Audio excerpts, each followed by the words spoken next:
The rain came down in sheets that blurred the mountains into smudges of ink. The stone steps leading up to the small roadside shrine were slick with moss, and thunder cracked like a whip across the sky. He stumbled up those steps like a man fighting ghosts. His dark cloak was torn, one arm hanging limp, his shoulder drenched in blood that the rain could not wash away fast enough.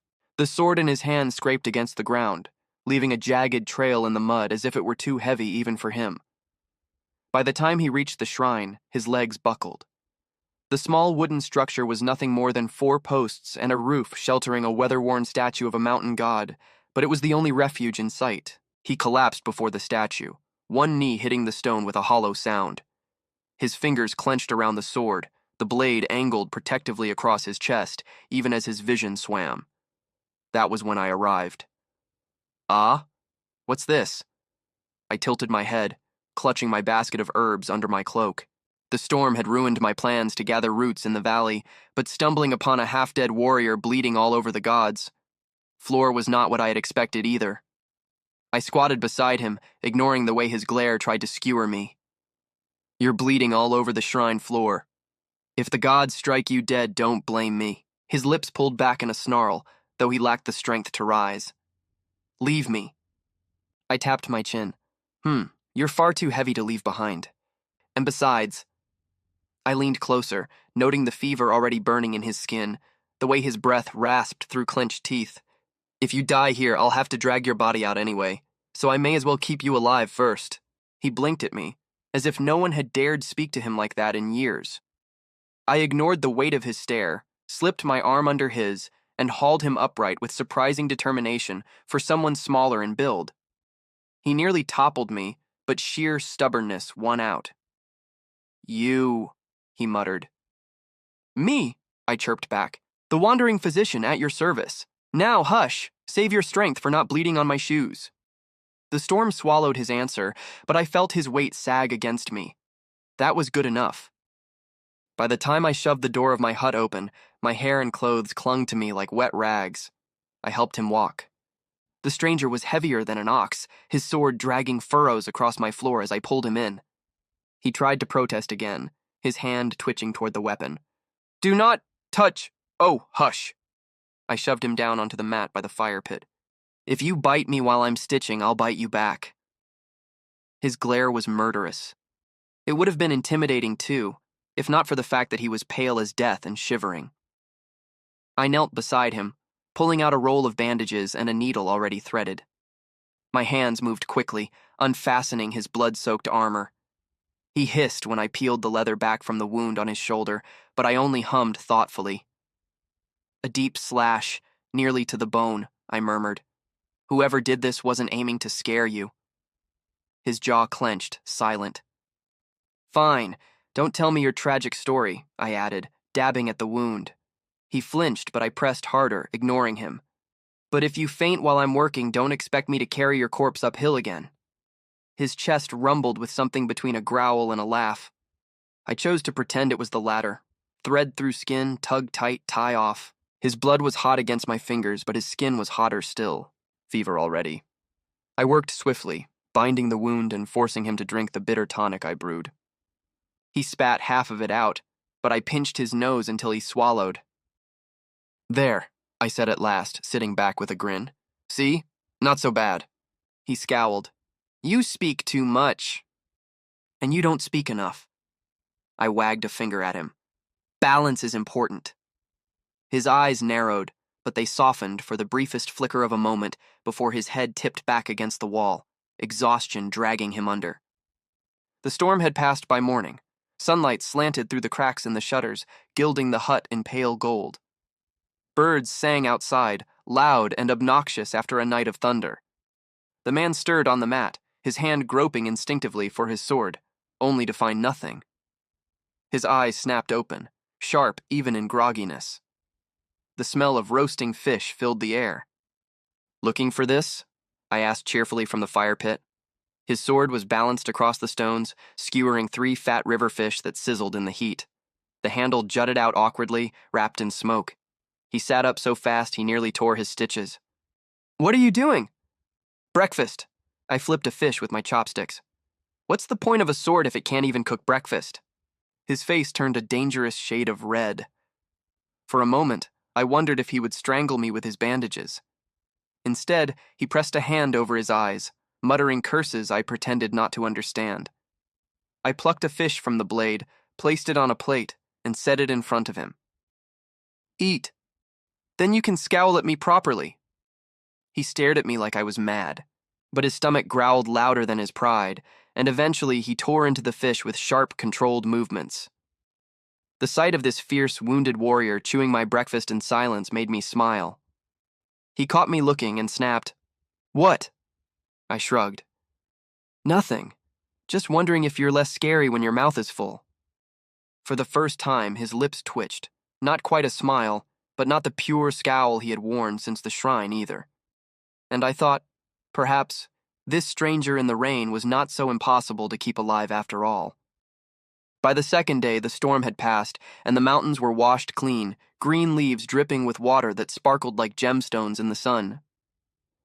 The man I had dragged half dead into my hut was awake earlier than me, already trying to stand when I shuffled out with messy hair and a yawn. His sword, polished after I'd scrubbed off the fish grease, was strapped back to his waist, though his bandages were still fresh. I nearly dropped my teacup. "You're leaving?"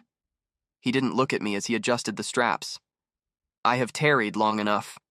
His voice was low, like gravel grinding against stone. "There are matters I must attend to." I squinted at him. His movements were stiff, his shoulders tight with pain he thought he was hiding. When he reached for the door, his knees buckled. I darted forward and caught his arm before he face-planted into the floor.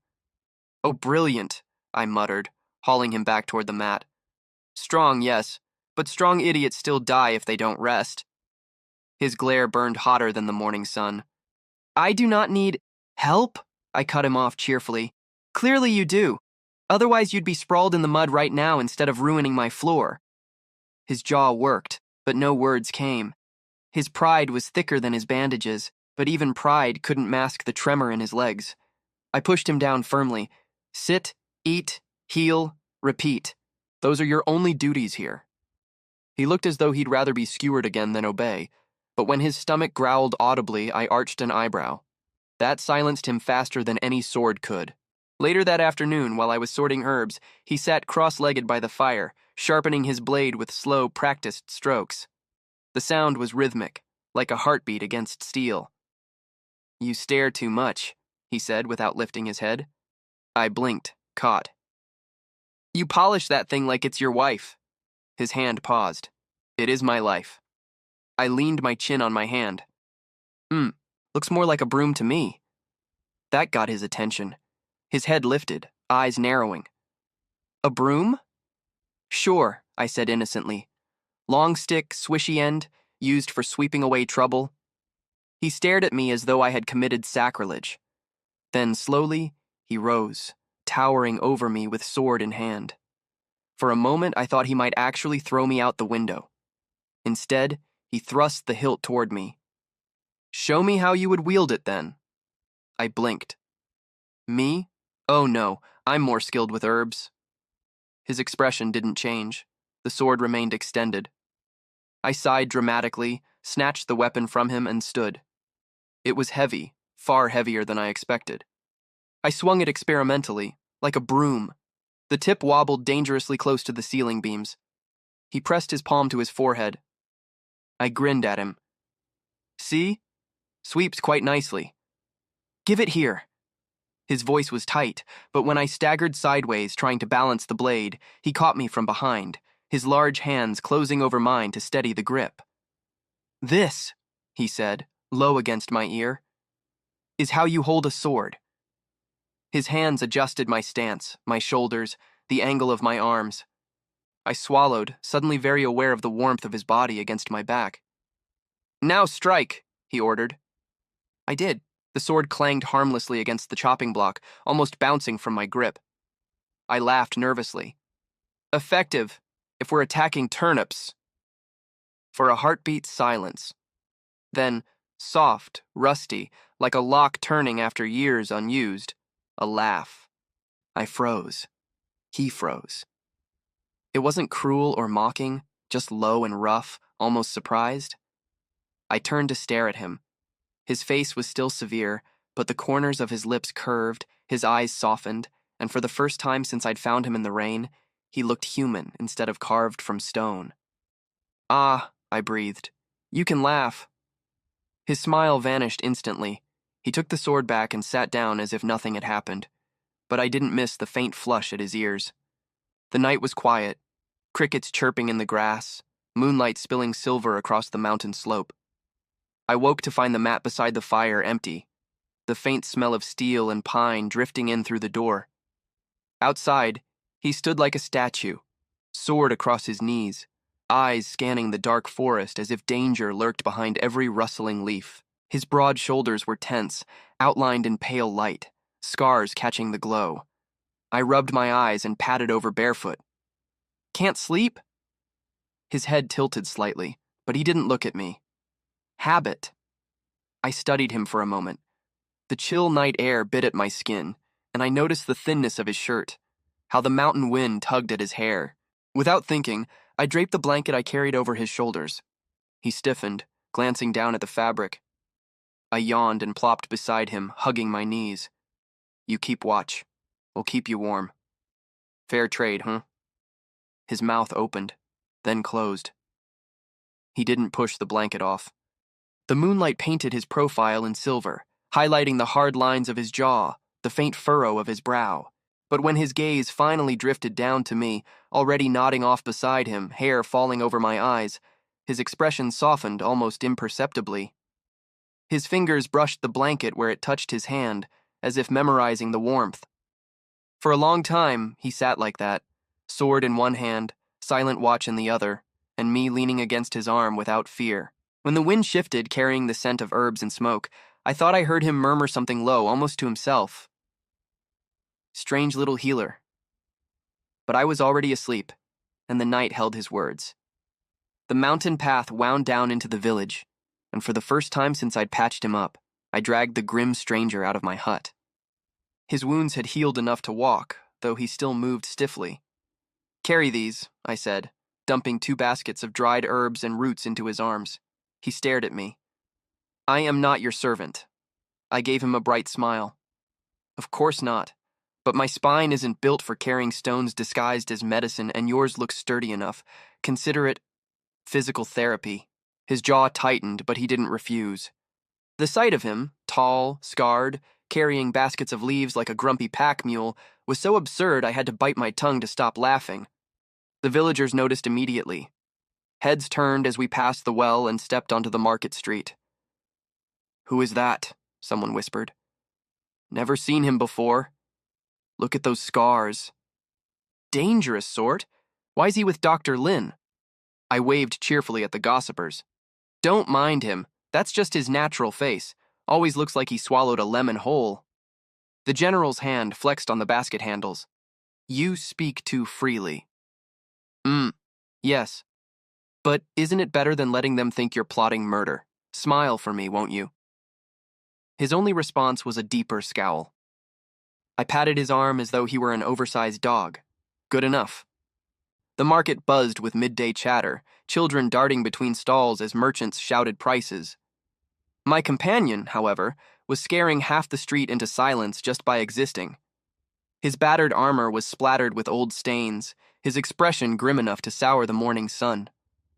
"Honestly," I muttered, planting myself in front of him, "you're walking around dressed like a half-dead war god, and you wonder why the cabbage sellers are making warding signs behind your back. We're buying you robes." "I need no such thing," he said, voice like stone, shifting the herb basket on his shoulder. "Clothing is irrelevant," he added. "Tell that to the poor baby who cried when you frowned at the fishmonger," I shot back. "You're not just irrelevant, you're terrifying. If you insist on carrying my herbs around, you're getting a new look. I refuse to be seen with a man who looks like he wrestled a bear and lost." Before he could argue, I seized his sleeve and dragged him toward the tailor's stall. The tailor paled when he saw the general, hands frozen mid-fold. "He needs something plain," I announced. "Something that doesn't scream, 'I'll burn your village for breakfast.' Do you have robes for, I squinted at the general, then waved vaguely at his shoulders. "Giants?" The general shot me a look sharp enough to cut thread. The tailor, fighting a nervous laugh, thrust a dark blue robe into my hands. I shoved it at the general. Here, try this, and don't you dare rip it with those shoulders. He muttered, but stepped behind the curtain. When he emerged, the robe draped over his frame, plain and unadorned, the deep blue softening the harshness of his scarred face. I blinked, then grinned. Well, well, look at you. You actually look like a person instead of a thundercloud with legs. He adjusted the belt stiffly. It is serviceable. Serviceable? I scoffed. I reached forward without warning, tugging the robe's collar straight, brushing close to his chest. He stiffened, but I ignored him. The fabric's light. You won't melt under the summer sun. And blue? Yes, blue makes you look less like you've crawled out of a battlefield ditch. I circled him once, tugging at a sleeve, smoothing the fold at his shoulder. Still a bit wide here, but it makes your arms look decent, so you're welcome. His throat worked, but his voice came out gruff. You fuss too much. And you brood too much, I said cheerfully, stepping back to admire my handiwork. Lucky for you to have me. I tossed a few coins to the tailor, ignoring the general's glare. As we walked away, I smirked. You know, in this robe, you almost look approachable. Dangerous, yes, but approachable. You'd even pass for someone's long-suffering cousin. He grunted something noncommittal, but when I caught his reflection in a window, I saw it. The faintest twitch at the corner of his mouth, almost a smile. We stepped back into the street, and for once the stares he drew weren't sharp with fear, more curious, even appreciative. A passing villager, an elderly woman with a basket of pears, paused and smiled. That robe suits you, young man. Makes you look almost handsome. I clapped a hand dramatically to my chest. Almost? Oh no, madam, don't encourage him. If his head swells any further, I'll need stronger medicine for the ego. The general's ears went faintly red. He cleared his throat and strode ahead without a word. I trotted after him, smirking. Handsome, See? I told you blue was your color. Maybe next time I'll get you something in silk. His growl was low, dangerous. Don't. But the way his shoulders hunched ever so slightly told me enough. He was embarrassed, and for once not by his scars or his past, but because someone had seen him as something other than a weapon. And I decided with wicked delight that I would never let him live it down. While I haggled for rice noodles at a stall, a group of local layabouts leaned against the post, snickering. One, bold enough, stepped forward, his eyes sliding over me. Pretty doctor, he sneered. Why don't you leave this scary stranger and share a drink with us instead? I waved him off. No thanks. I prefer men who bathe at least once a week. The stall-keeper snorted. The thugs didn't take it well. The leader reached to grab my sleeve. Before his hand even touched me, the general moved. It was over in a blink. One thug's wrist twisted until he screamed, another shoved face first into the dirt, and the leader found himself dangling by the collar, lifted like a misbehaving child. The entire market froze. I blinked. Well, that escalated quickly. The general's voice was ice. Touch him again, and you will not keep your hands. The thugs scrambled back, bruised and terrified, and fled down the street. I sighed and tugged on the general's sleeve. Honestly, was that necessary? His brows furrowed. They threatened you. Yes, but if you break their bones, who's going to pay their medical bills? I jabbed a finger at his chest. Me! For a moment, his lips pressed into a line, unreadable. Then, just faintly, his shoulders eased. You talk too much, he muttered, and you fight too much. Balance, General. Balance. I shook my head, returning to my noodles. I swear you're like a wolf guarding a chicken coop. Very loyal, very terrifying. From the corner of my eye, I caught the ghost of something almost like amusement in his gaze. By evening, the market square transformed. Lanterns of red and gold floated on strings above the streets.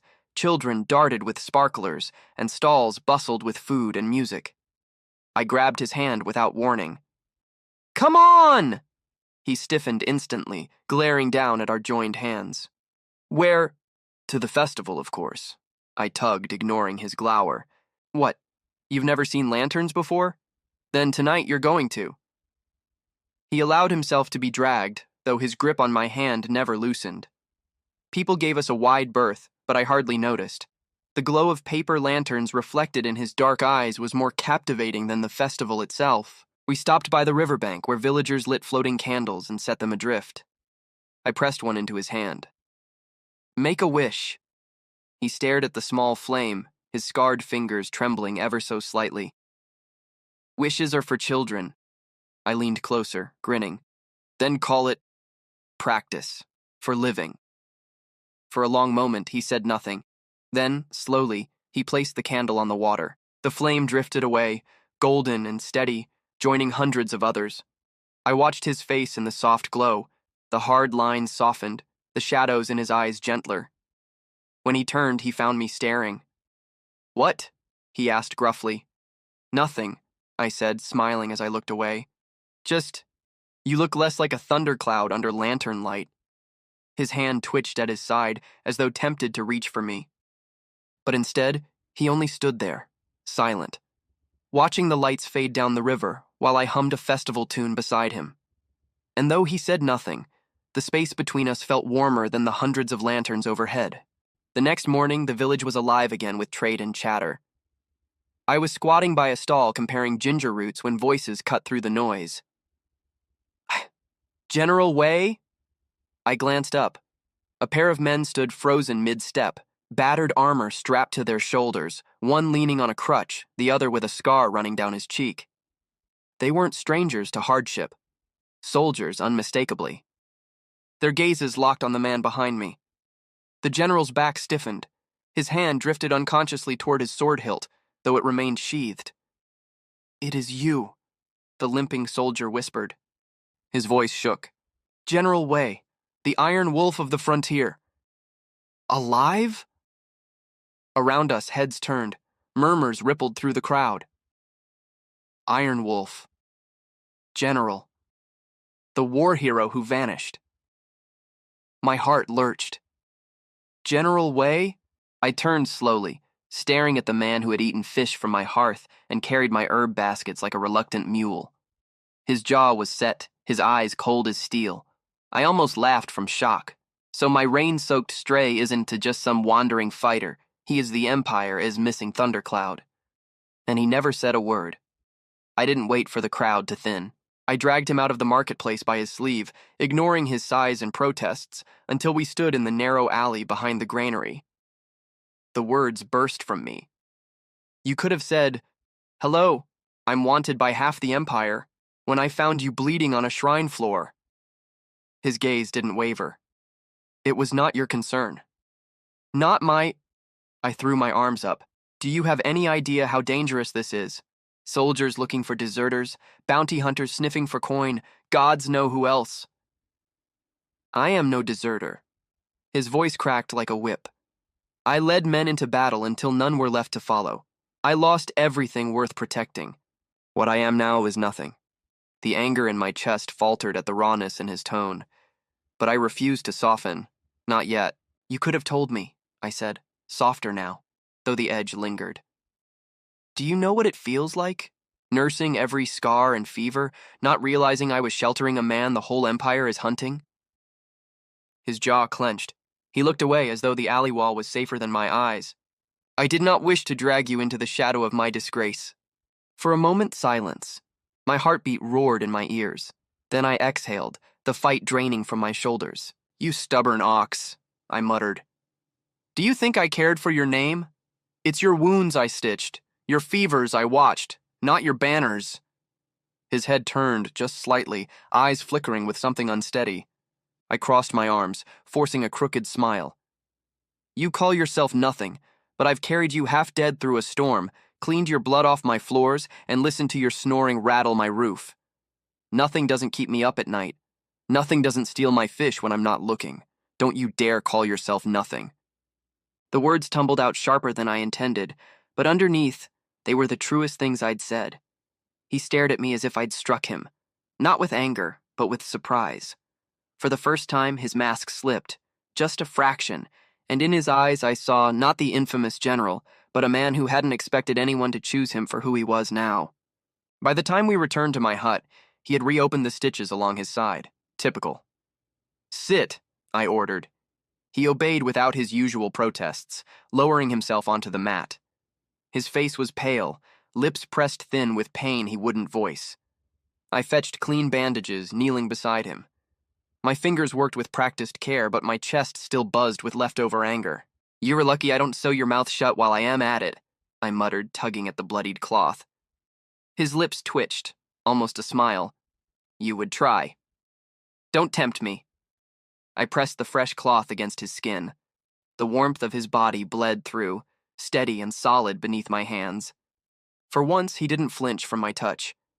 He only watched me, dark eyes unreadable as my fingers brushed his ribs, lingered too long smoothing the bandage. I cleared my throat, trying to ignore the heat rising in my face. "Hold still."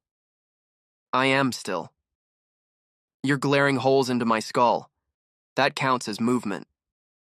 A huff of air escaped him, almost a laugh, almost not. When the bandages were secure, I sat back, exhaling. My hand brushed his by accident, just a fleeting touch, but neither of us pulled away at once. His hand was calloused, roughened by years of sword work. Mine, stained faintly with herbs and ink. Different, yet they fit in that brief, stolen contact. I looked up, met his gaze. For a heartbeat, the world shrank to the quiet crackle of the fire, the closeness of our knees, the weight of unspoken things. Then I snatched my hand back, heart hammering. "There, all done. Try not to rip it open again, or I'll start charging extra." He studied me, eyes softer now, as if he'd seen through my bluster to the worry beneath. "I will try," he said. It wasn't a promise, but for him it was enough. The night air smelled of roasted chestnuts from the festival stalls, laughter still echoing faintly in the hills. I had just finished setting out herbs to dry when shouts erupted at the edge of the village. "Bandits! Bandits!" The call spread like fire through the streets. Villagers scrambled, doors slammed, and the glow of torches flared in the dark. I turned, heart pounding, and there he was, already striding toward the chaos, sword gleaming in his hand. "You're still injured," I hissed, grabbing his sleeve. He shook me off with a glance that brooked no argument. Better me than them. The clash began at the village gates. A ragged group of raiders, faces masked with cloth, surged forward with crude weapons. The villagers, unarmed and terrified, scattered. The general stepped into their path. Even weakened, he moved with terrifying precision, blade flashing silver in the torchlight. Each strike was efficient, brutal, honed by decades of command. But I saw it, the stiffness in his left arm, the way his breaths came sharp and shallow. His wounds hadn't healed enough. And still, I couldn't make myself leave.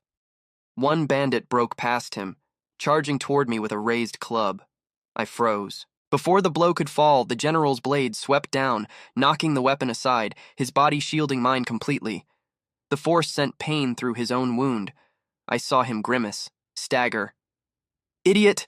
I shouted, half in fear, half in fury. "Don't kill yourself on my behalf." His only answer was a growl as he shoved me back toward safety. "Stay behind me." But I didn't. I stayed at his side, clutching nothing more than a wooden pestle, heart pounding as though I could fight off shadows with sheer stubbornness. By dawn, the bandits were driven off, leaving the village battered but standing. The general, however, did not rise with the sun. His body burned with heat, his wounds seeping fresh blood where the stitches had torn. He collapsed against the mat, breath ragged, skin damp with sweat. I nearly tore my herb baskets apart looking for fever remedies. "Don't you dare die," I muttered, wringing out a cloth to cool his forehead. My hands shook as I pressed it to his burning skin. "I still haven't charged you for saving your life, you know, and the bill is getting longer by the day." He didn't stir. Panic clawed at my chest, but I forced myself steady. I brewed decoctions, changed bandages, whispered curses and comforts all in the same breath. Hour after hour, I sat by his side, coaxing water to his lips, wiping sweat from his brow, refusing to blink in case he slipped away in the moments I wasn't looking. At one point, his hand twitched weakly, grasping at nothing. Without thinking, I caught it, lacing my fingers through his. His calloused palm was burning hot, but I clung as though the strength of my grip could tether him to this world. "Stubborn ox," I whispered. "If you dare leave me with all these villagers to treat alone, I'll drag you back by the ear." The fever broke near midnight. He stirred, eyes half open, voice hoarse with delirium. "Lynn!" My breath caught. He had never said my name like that before. Soft, unguarded, vulnerable. "I'm here," I murmured, adjusting the blanket. "Save your strength." His gaze, clouded with fever, fixed on me as if I were the only thing left in the world. His lips moved, words slipping free without the shield of pride or caution. "I cannot lose you." I froze. My hand tightened in his. "I lost men, brothers, an empire's faith." His eyes fluttered shut, breath shallow. "But not you. Not you too." Silence filled the hut, broken only by the crackle of the fire. My heart thundered so loudly, I thought it might shake the rafters down. I swallowed hard, heat rushing to my face. "You're delirious," I said quickly, though my voice trembled. "I didn't hear anything. Nothing at all." But I didn't let go of his hand.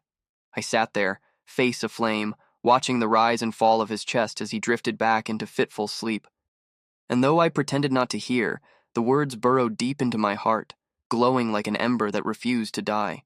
The sun spilled over the mountain ridge, warm and golden after days of storm and smoke. The village had settled back into a fragile peace, though repairs still echoed with hammer and saw. The general had shaken off most of his fever, though I still caught him swaying when he thought I wasn't looking. That didn't stop him from standing in the clearing behind my hut, sword in hand, eyes fixed on me. "Again," he said. I groaned, hefting the practice staff he had cut for me. "You nearly died of fever yesterday, and today you want to beat me with a stick?" His expression didn't flicker. "If you cannot even defend yourself against a stick, how will you survive blades?" I muttered something unflattering under my breath, but took my stance anyway. The first clash was clumsy. My grip slipped, the staff wobbled, and his sword tapped my wrist with infuriating precision. "Too loose," he said. "I'm a physician, not a soldier," I retorted, shaking out my stinging hand. "Not today." He stepped closer, moving behind me, his arms bracketing mine as he adjusted my grip. I froze. His chest brushed my back, his hand warm over mine, guiding the staff into place. His voice was low by my ear, steady and patient. "Like this. Firm, but not rigid. Feel the weight. Breathe with it." My breath promptly forgot how to function. The world shrank to the circle of his arms, the heat of his body, the roughness of his scarred fingers over my own. "Better," he murmured. It's very distracting when you stand that close," I blurted. His lips curved just faintly. "Good. Distraction teaches focus." I wanted to throw the staff at his head. Instead, I swung again, this time stronger, steadier. He let go, watching intently as if he had carved strength into me with his own hands. When I glanced back at him, the faintest smile lingered on his face. That evening, we sat by a small fire outside the hut. The villagers celebrated survival in the square, but I stayed here, knees tucked to my chest, staring at the sparks curling into the dark. The general sat opposite, sword resting across his knees. For a long while, silence stretched, broken only by the crackle of wood. Finally, he spoke. His voice was low, almost reluctant. "I was betrayed." I looked up. "My men followed me into the jaws of death. We held the frontier for years, against enemies stronger and more numerous than we should have endured. But the court, they feared my strength more than they valued it. Supplies withheld, reinforcements delayed. My soldiers starved while ministers fattened themselves." His hand tightened on the hilt, knuckles white. "When the end came, I was not defeated by the enemy's sword, but by my own empire's treachery." The firelight carved deep shadows into his face, grief and fury etched in every line. My chest ached. Without thinking, I blurted the first thought that came to my mind. "You're scary, yes, but I like you better when you smile." He blinked. The fire snapped between us. Do you ever listen to yourself? He asked, voice rough. Nope. I hugged my knees tighter, meeting his gaze without flinching. You're terrible at hiding things, you know. Your scowl is heavy, but your smile, it's lighter, like maybe you're still human under all that armor. For a long heartbeat, he stared at me. Then, slowly, the corner of his mouth lifted, and for a moment he looked less like a fallen general and more like the man who had laughed once when I swung his sword like a broom. The fire had burned low, glowing embers casting soft light across the clearing. The air was still, heavy with the weight of things unspoken.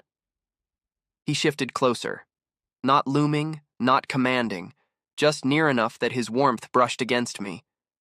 His hand hesitated, then touched mine, tentative where it had once been firm. I didn't pull away.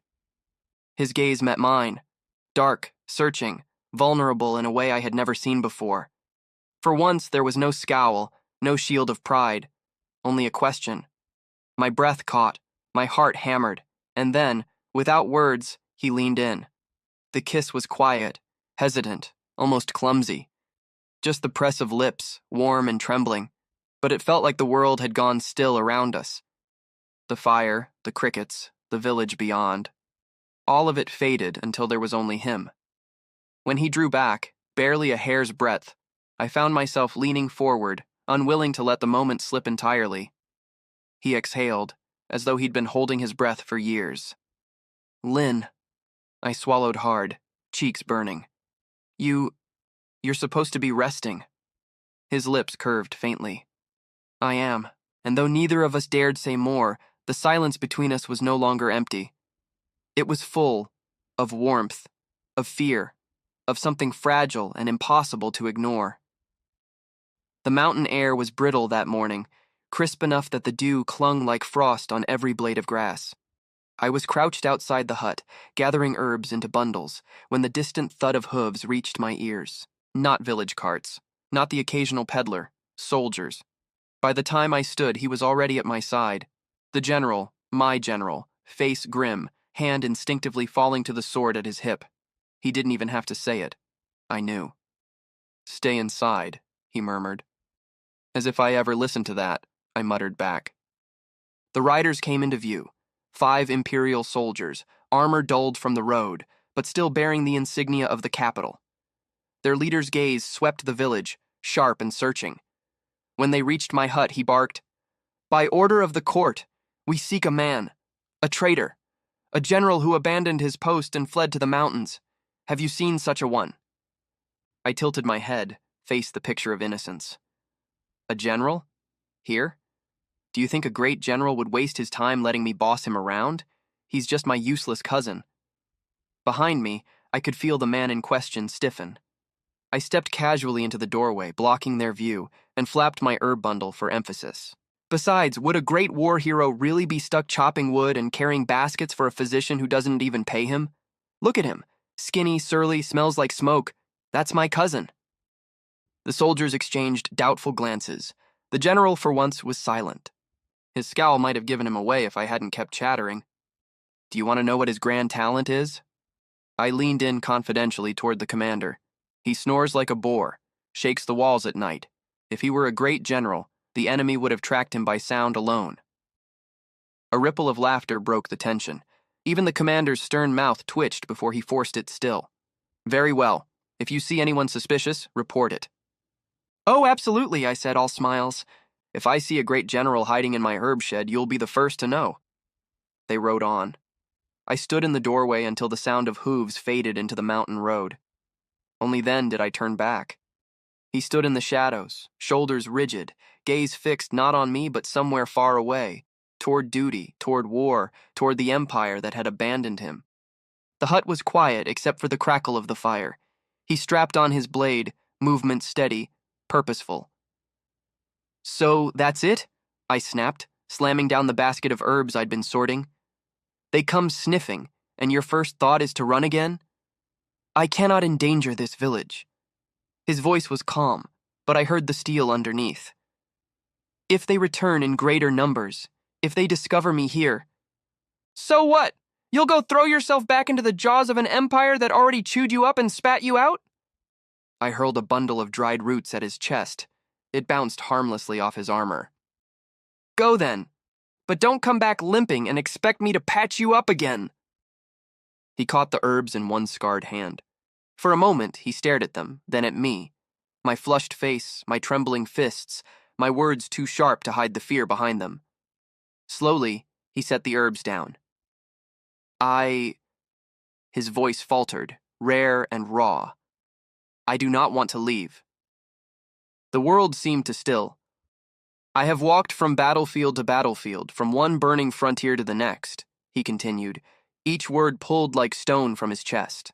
I thought my only purpose was the sword in my hand, the men at my back, but when all of that was stripped away, I came here. I should have died in the storm that night. Instead, his gaze softened, lingering on me. Instead, you dragged me into your hut. You scolded me, fed me, stitched me back together. And for the first time in years, I felt alive. My throat tightened. I tried for a joke, but it came out hoarse. Alive enough to complain about my cooking anyway. He took a step closer, his presence filling the room, but gentler than it had ever been. If I leave now, I may never find this again. The sword lay across the table, silent. His hand hovered over it a moment, then withdrew. Instead of buckling it to his hip, he placed it flat on the wood. Slowly, deliberately, as though laying down not just steel, but everything that had chained him to war. The hut seemed to exhale with him. I poured tea, hand still trembling, and pushed a cup toward him. Well, I said, aiming for casual but failing utterly, if you're going to stay, you'd better learn how to help me dry herbs without setting the hut on fire. His lips curved, soft, unguarded. He accepted the cup, fingers brushing mine in a fleeting spark of warmth. We sat together, steam rising between us, silence no longer heavy but peaceful. Outside, the village children laughed as lanterns were lit for the evening. Inside, the general's armor rested against the wall, and his sword remained untouched on the table. He looked at me, and for once no shadow of war lingered in his eyes. Only light. I thought, he said quietly, I was searching for a battlefield to die on. His hand closed over mine, firm and steady. Instead, I found you, and a reason to live. The tea in my throat nearly went the wrong way, and I had to cover my face to hide the heat burning across it. You can't just say things like that so easily, but my smile betrayed me, as it always did, and for the first time I let myself believe he was not going anywhere. His thumb brushed the inside of my wrist, slow, absent-minded, but it sent a tremor up my arm. He tilted his forehead until it rested against mine, our breaths mingling, tea-warm and cedar-tinged. For a heartbeat, neither of us moved, and the hut's walls blurred to nothing. Only the sound of his pulse under my palm, steady and alive. Then his other hand came up, rough calluses grazing my jaw, guiding me gently as though I might break. His lips found mine, hesitant at first, tasting, testing. The kiss was nothing like the battlefield stories whispered of him. No force, no conquest, only a quiet surrender. My breath caught, then steadied against his. When he drew back just enough to speak, his voice was low, threaded with something unshakable. I have spent my life trying to shield a country that was never truly mine, beside men who cared more for power than people. I failed them. And I failed myself. His thumb lingered at the corner of my mouth, a ghost of the kiss still between us. But here... His gaze flicked to the hut, the herbs drying in the rafters, the laughter of village children outside. Here I can protect something real. Let me stay. Let me save them with you. I couldn't answer at once. The lump in my throat stole the words. So instead, I gripped his sleeve, grounding him as much as myself. His eyes softened at the touch, the weight of war falling away piece by piece. When he finally drew back, his face was softer than I'd ever seen it. Show me the herbs, he murmured. If I'm to stay, I should be useful. The next morning, sunlight poured through the shutters. The great general of the border wars stood outside my little clinic, a woven basket of freshly gathered herbs balanced on one arm like an offering. He raised his voice, tone surprisingly light. Physician, if you don't hurry, your patients are threatening to storm the place without you. I groaned, snatched up my satchel, and shouted back through the window, "If you scare my patients with that drill sergeant voice, you're treating them yourself." His answering laugh rumbled down the lane, warm and unguarded, as he shifted the basket higher on his hip. For a moment, it looked less like a fallen general standing there and more like a man who'd chosen to stay.